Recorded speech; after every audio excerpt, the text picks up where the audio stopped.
लगाइ हामी चाहिँ अब यहाँ वन झाँक्रीको गुफा छ अरे भनेर सुनेर आएको, डर लागिरहेछ।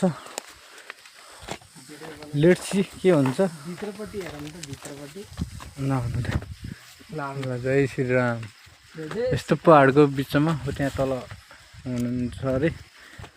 अहिले हुनुहुन्छ कि हुनुहुन्न दाइ? अहिले के छ अवस्था? अहिले छैन, हुनुहुन्न, बाहिर जानु भयो कि। ल ओए ल अहिले यतापट्टि भित्रपट्टि ल हेर्नुहोस्, यस्तो छ अवस्था। यता बाटो हो कि के हो, र यहाँ मूर्ति जस्तो छ यता। जय श्रीराम। ऊ त्यहाँबाट छिर्ने बाटो पनि छ क्या दाइ, माथि ऊ। तर अलिक सानो छ त्यो चाहिँ। यता पनि छ। हेर्नुहोस् साथीहरू, कसैले यो वन झाँक्री हुन्छ कि हुँदैन यसो कमेन्ट गर्दै गर्नु होला है।